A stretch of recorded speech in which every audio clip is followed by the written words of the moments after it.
One of the concepts that ThermaPure has really brought to the public is structural pasteurization. What does that mean to you? When I think about pasteurization, basically that's utilizing high temperature to reduce a target organism or group of target organisms to an acceptable level. So if you just take that concept, and we've used pasteurization, really Louis Pasteur in the 1850s. We've used it for food products for a long time.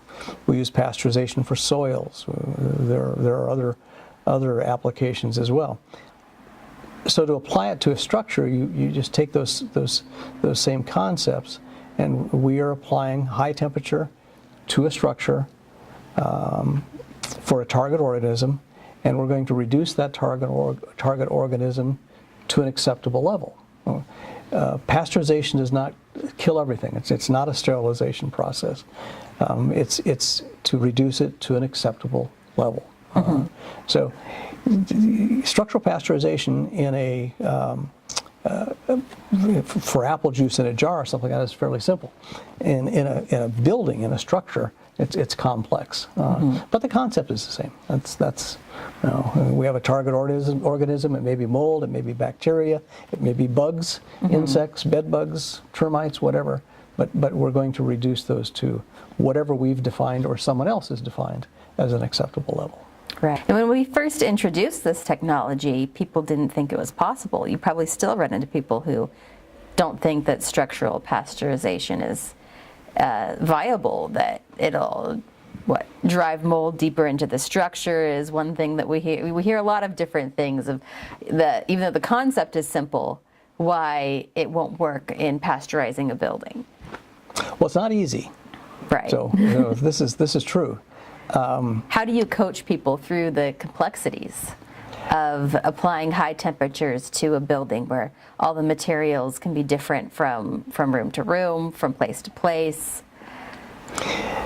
When we first started doing asbestos consulting years ago,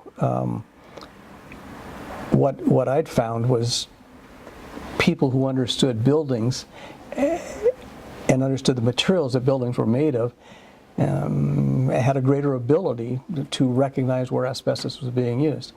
So similarly, if you're going to apply a heat technology to a structure, understanding the structure, understanding the materials, what types of things are vulnerable to temperature. Plastics, vinyls are vulnerable to temperatures, say, above 140 degrees. So coming into a structure and being able to really examine it and understand those materials, understand the complexities of the structure. Where are the difficult areas to heat? If I think about a wall cavity in a very open wall, probably relatively easy to heat. If I've added insulation to that wall, more complex. If it's in a corner and above a sill, it becomes even more difficult. So really being able to go in and look at those surroundings and understand the dynamics of heat and how convection affects it, how to utilize convection, where do you direct fans, where do you move air, where do you sense temperature, what's the most important spots to place probes or to monitor with handheld devices, because efficacy for a ThermaPure project really is defined by uniform temperature. If you can reach that target temperature everywhere,